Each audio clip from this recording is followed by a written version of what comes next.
That's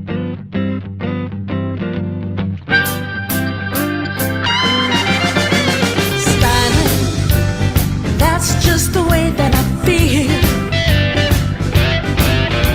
Sunshine beaming off the tips of my heels. Gotta say, hey, it's a brand new day. Loving the way that I feel. Styling, that's the way I wanna reveal. Trouble, that's just a dent in the road. Remember the love inside that we hold. Put those sorrows and worries away, because we're styling today. Styling, that's the way I wanna portray. When the bells of love start chiming, everybody knows you're shining. Styling the way I happen to feel. Ooh, sunshine beaming off the tips of my heels. Gotta say, hey, it's a brand new day. Love the way that I feel. Styling, that's the way I wanna reveal. Come on, everybody.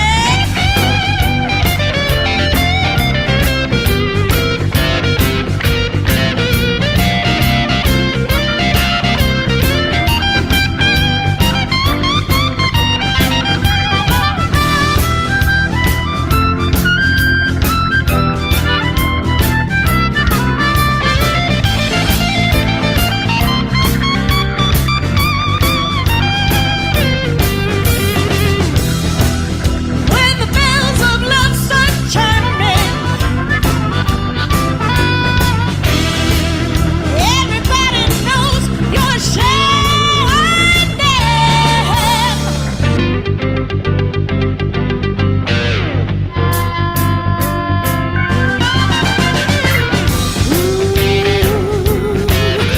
We're styling, yeah. Everybody's feeling alright.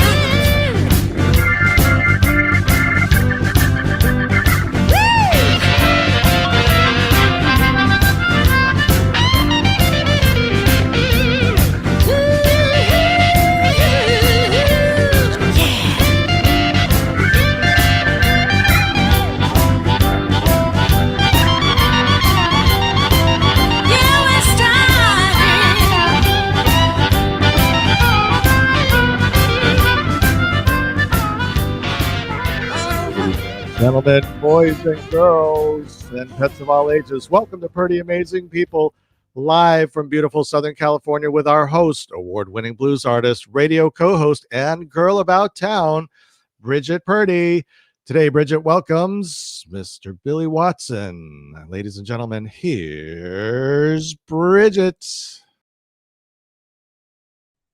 And the crowd goes wild. Ah! Hey, everybody, it's Bridget Purdy. I hope you all are doing great. I had the wonderful opportunity of sitting down with Mr. Billy Watson, and I can't wait to share this interview with you guys. How are you guys doing? Please take a second and share the love.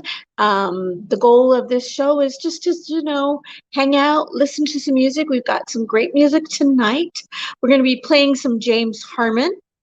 We're going to be playing some Billy Watson and slide in a few of my tunes. Next week, we have another guest. We're going to have Mr. Pat Quinn, who's the DJ from Buddy Guy Radio. That's right.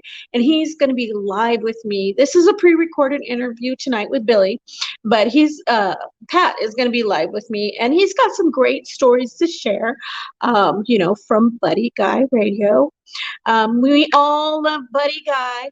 And one quick story that Pat told me that was kind of cool was that, that Buddy, he plays Buddy Guy's Legends every January.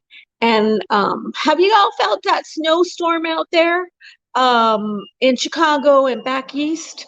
Well, Pat was telling me that Buddy Guy went out on the corner of Buddy Guy's Legends and he played on the corner because he goes wireless. So it's going to be interesting to talk to Pat next week. This week, right now, today, we have Billy Watson. And he's a phenomenal harp player. But I do want to take a minute to say hi to people who are watching. I know Sean Adams Williams. Honey, I'm so sorry about your auntie. My sending out my condolences and my love to you. We are all facing such difficult times right now. Just sending you some big love and please, my condolences to you. Sean's in Georgia. He's also an artist. So, please share, and you might want to drop by Sean's page and say hi to him, make his day out there. Let's see who else we've got. Who else is out there with us today? I don't know who. Can you guys drop in and say hi to me? I'm trying to reply to some of the messages right now. Let's see who else we have here. Oh, Pat Quinn. Boom. Hey, Pat. Pat said hello. And then we have Jim. Hey, Jim. How are you doing, Jim? Hope you're doing great. Jim, where are you from? I'm not quite sure. I'd have to go on over to your page to figure it out. But Jim is also here dropping by to say hello. Hi, Jim. But share the love, press the love button, and press the share button so more people can join us, and the more the merrier, and we will have a good time.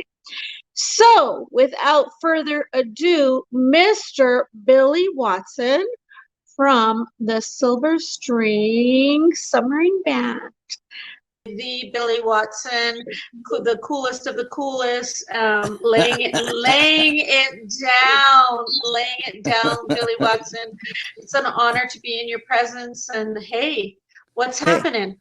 Back at you. This is wonderful. What a cool thing. Isn't it? Yeah. This technology, this is very enjoyable. It's nice to connect with people. Yeah, it's a whole different world. Stepping forward, and I would not be past, just keep on trucking. And so here we are virtually to just chit chat and talk about some near and endearing friends of yours that we're here to honor.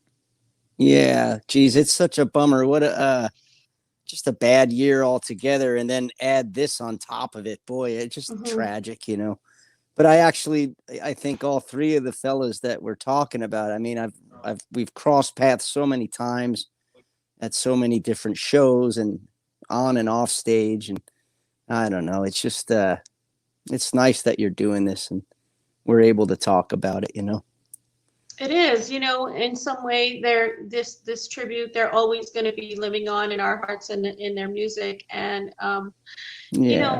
in the Egyptian times, they believe the person's spirit actually passed when the last person says their name, and it's no longer spoken.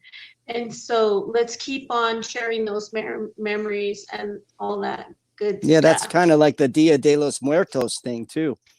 Yeah, it is very similar. It Yeah. is. So tell us about your relationship with James. James Harmon was a mentor to Harmon. me. Mm-hmm. Yeah, I met him in 1988 at the Belly Up Tavern. He was doing one of his many shows there that he had a regular kind of gig there. And then I didn't quite get to know him professionally until about 95. And we met, we crossed paths when we actually crossed paths at the Great Dinosaur, the Pee Wee Herman Dinosaurs, I call them, out on the 10 freeway. He was coming back off the road and I was heading out to Arizona to play a gig, and someone recognized my van and we all got out, and I got to meet James because the piano player, Tom Mann, at the time was in his band, and he said, "I think I just saw Billy Watson's van," And then they tracked you down. Yeah, he said, "Come on over here. I want you to meet James Harmon," and that was it. Once I met James Harmon like that, it was a friendship that we kind of solidified by doing gigs. He taught me how to do sound because I had to do sound for him a couple of times. So he was, really one of the first guys to teach me how to use an EQ on a PA system, which is really something every singer needs to do, and it became very valuable for me as a band leader as the years went by, knowing how to run your own PA off of the stage, not relying on a sound man. It's actually better, and if you know where all the Definitely. numbers are and what they mean, you can get right to it quickly, and then you can communicate with a sound man off of a stage. So James Harmon taught me how to do that, and that was a great education. And definitely, we rely so much on the sound, it's everything for us. So that's a great skill that he taught you. I'm sure he's taught you so many other things too. Well, just hanging out with him is just an education. So it was really fun. We both grew up with similar childhoods. Our fathers were civil servants. His father was a motorcycle cop, and mine was a fire chief. So we kind of grew up in similar ways. We grew up around similar role models, and we had similar stories as kids. So I related to James and vice versa. Pretty well. We figured it out pretty good, and he was just a big influence in comedy and his singing. He was a very funny guy, very humorous. That's where he and I connected the most, was a lot of the humor off of the stage, and singing about funny things. That kind of comes across in the music we adore so much, the blues music. That's what we've sought out, is harmonica playing, crafty lyrics and vocals about life, and trying to deliver it to an audience that might not even be capable of understanding that. So that was our trip. Yeah. And might I add, a very cool trip, because once you really sit down and are struck by the blues, or study some of those lyrics that like Bessie Smith, I want a little sugar in my bowl, and those double entendres, it's hook, line, and sinker, baby. That just draws you in, right? Yeah. That's the best part. Isn't that one of my favorite lines that Evie said was, shoot, my mother's the only one that loves me, something to that effect, and she might be jiving too. That's right. That's right. That's one of my favorite. I love that. I love that. Now, do you have any special sayings that maybe James used to say, or? Oh, like offhand. I mean, he's a massively gigantic figure. He just, anything he said, he just had the funniest. Like, listen to all his songs. If you listen to any of his songs, his favorite, one of the cool lines I'd always hear him say is "Thank you, baby." That was his way of signing off at gigs. He was just he'd always say "Thank you, baby." That was one of his famous lines. Everybody loved that. He was.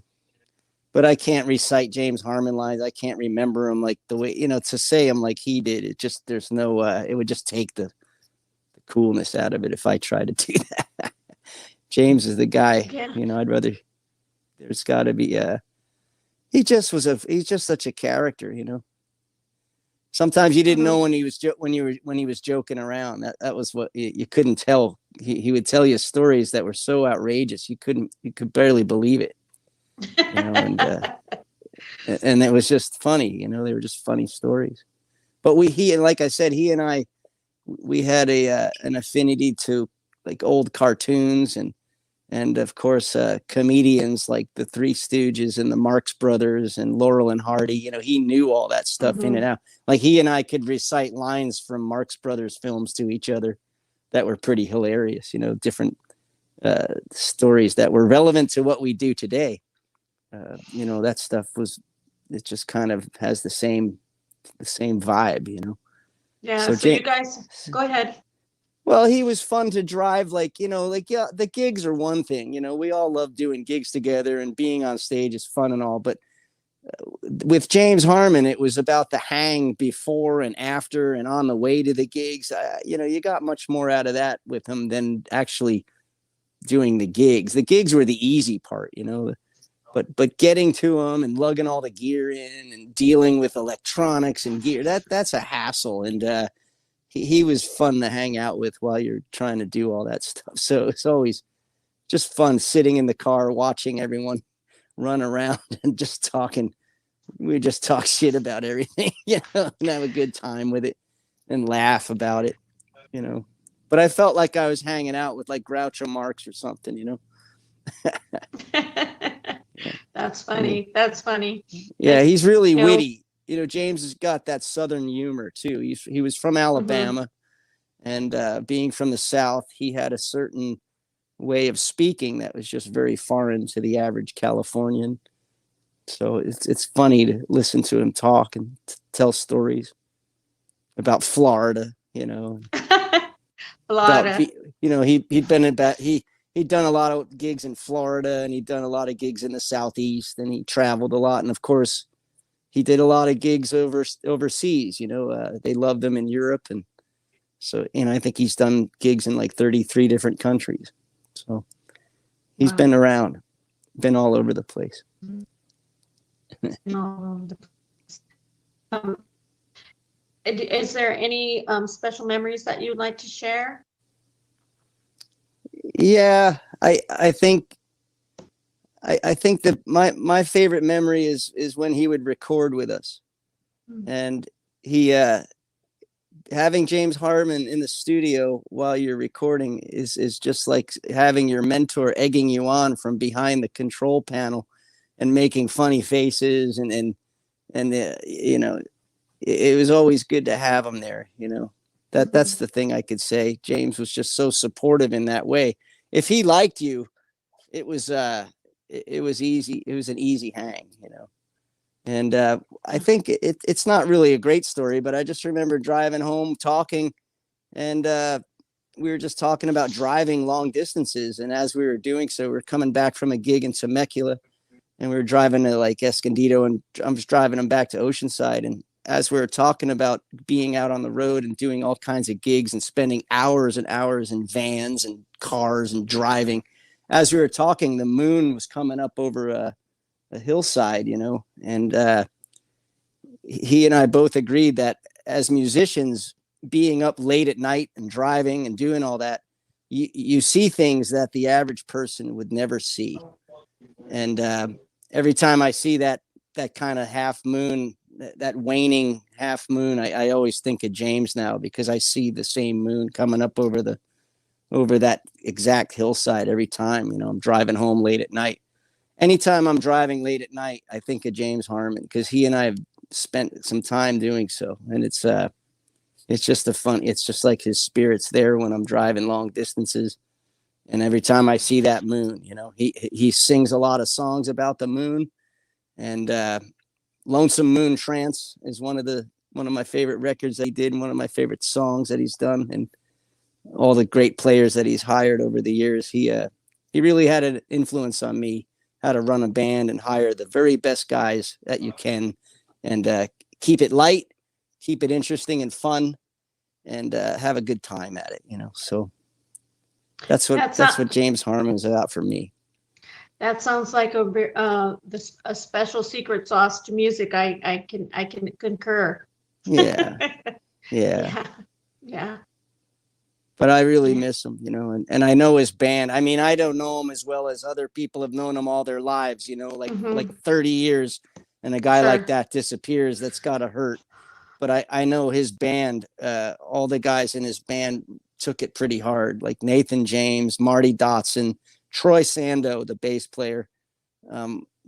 Yeah, that really hurt, those guys. And Mike Tempo, that was his band. Those were his guys. And when he was around those guys and on stage with that band, he just felt great. He was in a great mood.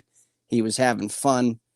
And I know those guys miss him dearly. They're forever, they're just going to really miss him. So I can't imagine what that's like. I was just he was a mentor to me. I had my own band thing going, and I just happened to, in his, at the end of his career there in his life, he was, struggling with a lot of physical issues, and so it was hard for him to travel. So I would pick him up and hire him on my gig, and we would both share the stage, so that's how I got to hang out with him. But the guys in his band literally spent days and days and countless hours with him recording and traveling. And when that happens, you really, it's like being on a submarine or something. You really got to get along with your band members. Otherwise, it's like a jail sentence, And that particular band, I've been with those guys, and I've done little shows with their band as a guest. And they all loved each other. There was no bickering and arguing. They all loved each other, and that's what it takes for a band to be successful and to stick together so long. I mean, look at the Rolling Stones. They bicker and argue every now and then, but they love each other, so that's why they're still together.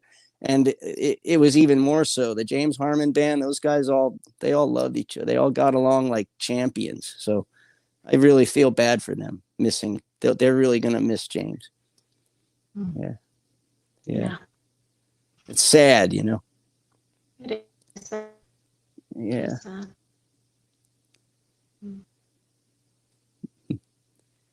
But I don't really know. I don't know what else to say there, as far as what to add to that, But I think that's perfect. Yeah. But they were really fun guys. Every one of them. They still are, of course. I mean, now I hire them. I hire that band. I try to keep those guys working as much as I can. And but a lot of guys worked with James Harmon, so everyone knows what I'm talking about here. I'm not saying anything that most people are going to be like, yeah, whatever. I've known that for 30 years. Oh, well, that's good for you. But I was close to the guy. He was kind enough to come out and be a special guest on a couple of my records. And again, that's how I learned a lot about, music and how to sing. I never thought of myself as a halfway decent singer. I'm not really a great singer, but James inspired me, let's put it that way, Everybody may know that, but not everybody gets to have that in this lifetime. That's right. And that's something to achieve beyond, the money or fame or anything. It's a special, unique relationship that you don't get to really have with everybody. Right. So I understand what you're saying. Yeah. It's pretty heavy, It is. But boy, I miss just his humor, his sense. He would just say funny things, just the look on his face. We would have him over. He was an excellent cook. He just gave you advice, and like simple advice and a lot of different things. He knew a lot about a lot of different things, but he was so funny to have like a cookout with. He would just say funny stuff. Like just listening to his voice. Just to hear his voice and the way he would comment on things with that Southern kind of look at things. It was quite spectacular. Yeah, nothing like it. So did you also know Gene Taylor? I never met. I think I met Gene Taylor once, but Gene Taylor was greatly loved by Harmon and Junior Watson. I think they all hung out, and he's another one. Just a huge bummer. I mean, I never got to meet Gene. I don't think. I think, like I said, I might have met him once at a gig. I think he only knew me through Facebook and through the funny stories James might have shared with him, because James and we'd get on a gig and just clown around, like he would, if I hired him in my gig, he would sit in a chair between two drummers. I would hire two drummers just like his band, and they would know him. It would be Marty and Alan West, and he'd sit in the chair between the two of them like King Tut or something, and just like watch everyone while we're playing. And then I would announce him, and he'd step up, and I'd go sit down in the audience, and he'd play, and then sit back in the chair, and we'd share sets, and so he might have told Gene stories about that, or but Gene, I didn't get to meet him because he was in Texas and in Belgium a lot, Mhm. so I never got to meet him, but No. I know that that's another guy greatly missed, and it's got to really bum a lot of people out. And especially during this whole damn mess with all the politics and the pandemic and that whole Texas cold snap thing. I mean, just what a nightmare. The whole thing just stinks. So I know it's just been bad timing. But everybody's getting it. They're at that age now. All the great guys are at that age. We're going to be losing. You lose them. I mean, it's just the natural way of life. We can't get too wrapped up into it. Now I have a question. Yeah. What I love about the blues and its tradition is the way one artist will mentor another, just as you've been mentored by James. Yeah. And are you passing that baton on? Are you passing that lineage on? Well, I don't know if I'm as. I mean, I'd like to think I think so, but it's tragic because young people really aren't into blues music. I hate to say it. Mm-hmm. There are a few, but they're like guitar players and stuff. That it's harmonica. Harmonica's a tough one, man. People are. I think people are less interested in harmonica now than ever before. They don't even know what instrument it is. Some of the young kids don't even know what you're playing. I did But this you festival try. in Minnesota, and it was really cool because they actually had workshops for kids during the festival with the harmonica. I've done stuff like that. And that was to me, I thought that was so just a beautiful way to keep that lineage and that music alive. Yeah, it's a good start. It's a good start. But I can't. I wish I could say that someone was like, "Hey, man, I mean, I don't know. I try to encourage other harmonica players to just do the best they can, but it's a weird world out there. It's hard to mentor people now because everyone's got all this high tech technology and Sure. everybody knows everything, so you can't tell them Hmm. any. I've tried to like give people advice and they get mad at you, so I gave up on it. You can't tell people anything, so you have to be open to be mentored. And That is I don't very see it. true. Yeah, I just don't see it. They don't want to know anything about harmonica. They want to go play a guitar. So there's plenty of guitar players out there, but I will say some of them should learn how to back up harp players, and learn how to do that style. That's a certain style that a lot of guitarists don't know how to do it. They might play wonderful guitar, but there are Hmm. very few in the world. You could probably count them on both hands that actually know how to back up a harmonica player and make it work. Otherwise, you could be stuck with a great band, but if they don't know how to play the notes that jive with a harmonica, the harp player's dead in the wall. He's not going to do his best. So it's tough. So what is the technique to back up a harmonica player? Oh, it's technical. One guy's got to play a bottom line and another guy's got to play a top line, Mhm.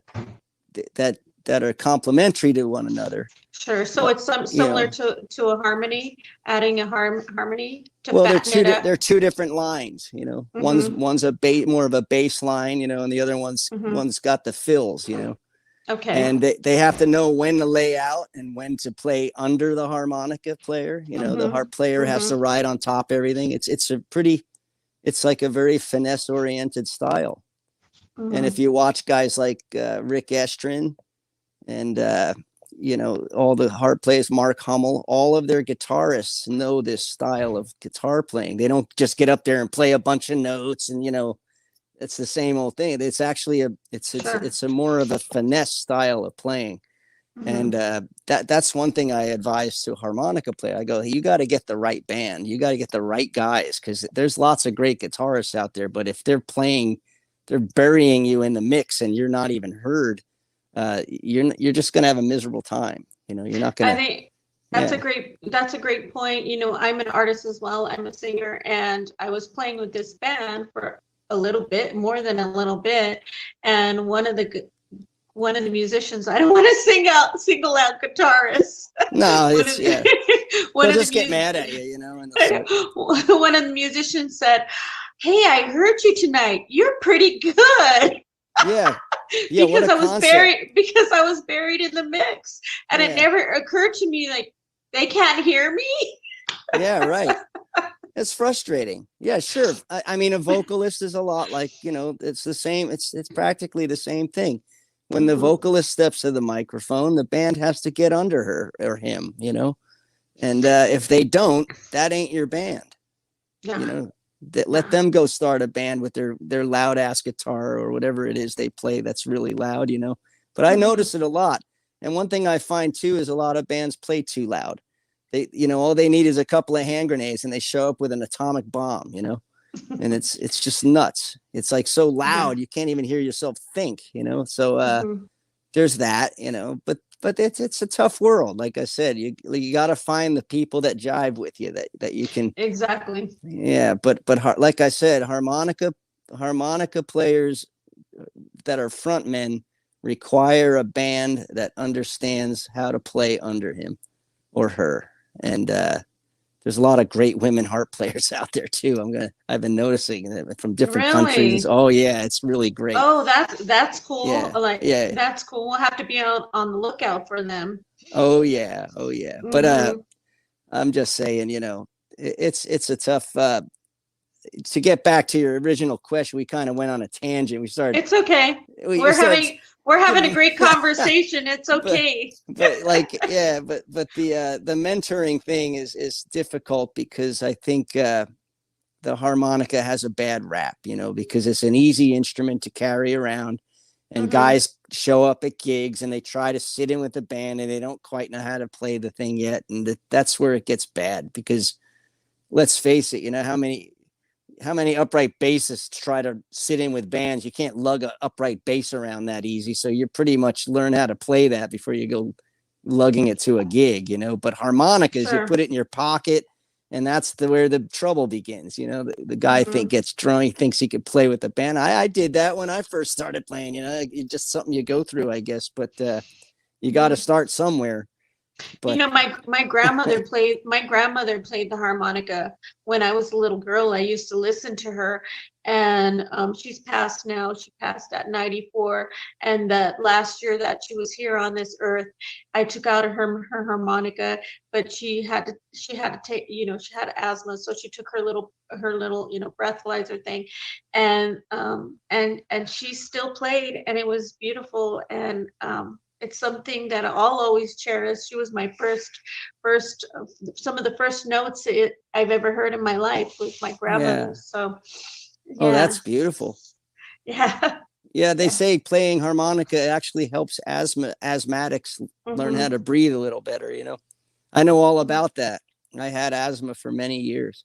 Hmm. Yeah. How old were you when you picked up the harp? I was 15. Oh. Yeah. Yeah, about 15 years old, and my cousin gave me a couple of Marine bands and a Mhm, couple of golden melodies, things like that. I started playing them, and then as I got into playing harmonica, I met Charlie Musselwhite at a gig, mhm, and he inspired me to get some Lee Oscars.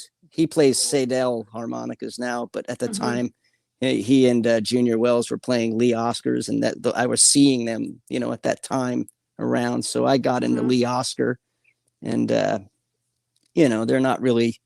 I most harmonicas are good, you know, but I like the Lee Oscars because they fit in my hand and they're very sturdy, roadworthy, you know, and mhm, I can change mhm. out the reeds. But there's a lot of great harp companies out there now.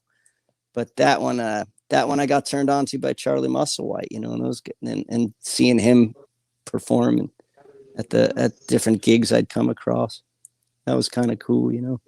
That is very cool. That is But yeah, very there's some cool. great. My favorite harp players are like Kim Wilson and Rick Estrin and you know, Charlie Musselwhite's like the audience is just enamored with it. Everybody loves him. You know, he's got such a good vibe on stage, and he's like been at it. Mhm, He's like the god. He's like the, you know, I say he's like the Pope. You know, but yeah.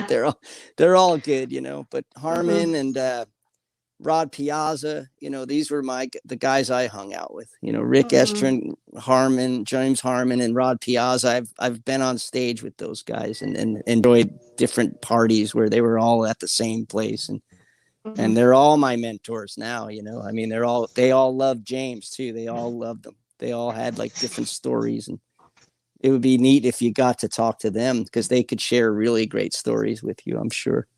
Sure. Yeah, Yeah. we do have a lot of people that I we've know been Kim Wilson interviewing. and James really respected one another, and I've had them both come out to my gigs, and we all really Mhm. enjoyed clowning around, and they all got up and sang, and people were pretty flabbergasted that they got to see such world class talent at certain gigs, like a Billy Watson gig. I mean, I play little gigs. These guys play big gigs.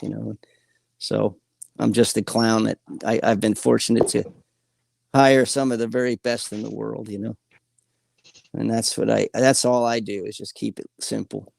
So we try I'd to have say fun. I'd say that's a pretty good thing to do. Keep it simple. Oh yeah, yeah, Let the music do the talking. yeah. That's for sure. That's for sure. Let the music do the talking. Yeah, but Awesome. yeah. And I guess there's going to be that harmonica, the harmonica blowdown on Thanksgiving Eve, right? That's always Yeah. a fun one. Hmm. That's one of the most beloved harmonica events in Southern California. I think it's Yeah, been it's going on been, for a long time. I believe it's 33 years. Yeah, So hi yeah, everybody at the Big Heart Blowout. yeah, yeah, yeah. That's a good one. I think the Blasters are playing this year. Well, that's pretty exciting. That Yeah, is pretty exciting. Yeah, yeah, I'm gonna try to make it down there. yeah, I'm gonna try to make it down there. You are in San Diego, correct? yeah. I live in Escondido. Mm-hmm. Yeah, it's not too far. Are you gonna go? Are you gonna be there? I'm thinking about it. Sure. Yeah. Okay, cool. Because I Yeah. know the guys, and it might be fun to go. I'll have to see what's going on. I Mm-hmm. played it last year with Robin Henkel. Mm-hmm. So it was like a duo that we did. And that was really fun. Not last year, but actually 2 years ago. Mm-hmm. So that was a lot of fun. But I recommend it. It's a fun gig. It usually has an all star cast of guys, and definitely worth the time and money. That's a good Definitely. event. Definitely. Well, last words you'd like to say before say toodles. Say that again. Any last words you'd like to share before we say goodbye? Oh, just get out there and support your favorite bands because they're struggling right now. I could tell you Yeah. it's rough, but yeah, don't just like it on Facebook. Get off your duffs and get out there and see the band. That's right. All right. Support. We need your support. We need your love for Yeah, sure. you'll feel much better. Yeah. I feel talking about this event. Well, Uh, I hope to see you there. I hope to see you. I'm thinking about going to, and I hope to see you there. all right. Hey, what a great chat. We'll connect Thank you. I soon. really Okay. enjoy it. I really, All right. yeah, most definitely. My Oh, last song has harp on it. Actually, harp on it. So I'll send them to you. Fine. oh, And then I wrote this song. Oh, are you okay? I'm here. Can you hear me? Oh, Yeah, you can hear it's me? cutting in and out. It's like you're frozen right now. Uh-oh. Yeah. There you go. Am I frozen? No, you're good A now. couple of my songs have harp on it. I have a song called Hoodoo, and Kenny Neal's playing on that one.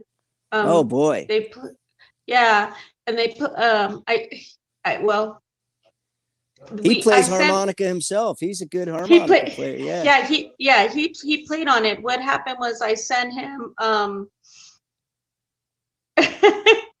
I sent him the song, to check it out. He said, send me your song. So I sent him my song. And then he says, hey, have you released it yet? I said, no. He says, I'd like to put harp on that for you. And I said, okay, I can't argue with that. Yeah. He's a So, really nice guy. I got to meet him through Candy Cane when we were doing a little thing for kids. It was a United by mhm. Music, and we were traveling Yeah, up the West Coast. I worked with Barbara and the kids too with United for Music. Oh, there you go. All right. Yeah, I that's how I met loved Kenny it. Neal. Yeah, yeah, yeah. He's the nicest guy, really. Just a wonderful guy, great musician, always, his music and everything. He's just a talented guy and really down to earth, really Isn't nice he? guy. Yeah, just Isn't a he? nice guy. Yeah, I met him Yeah. I met he and his wife in Memphis at I believe it was the IBCs. Yeah, just a Mhm. charming fella, nice guy. Yeah. Well, I hope to meet you in 3D. Okay. Okay. And It'll you work. have and you have a great the rest of your evening. Thank you for spending this time with us. You got it anytime. Thanks for having me. It's a real honor. Oh, my pleasure. My All pleasure. right, Bridget. All right. Have a great evening. Bye. Hey, good night, okay? Okay, good night. Toodles. Bye. Bye. So that was the amazing Billy Watson, and he joined me sometime in November of 2021, and lovely tribute to some of the most amazing harp players that we've lost within the past couple of years. And I thought I'd just share that with you, and great memories that he shared. I wanted to thank you also for dropping by today. It was a great hang. Thanks. And thank you for all the loves and likes and the shares, Thank you for spreading the love and the joy. But without further ado, y'all want to hear some Billy Watson? I know I do. He's slamming on that harp, and I know you're going to enjoy it. So, Mr. Andy Goldfinger, will you take us out with some Billy Watson? Bada bing, bada bang. Woo!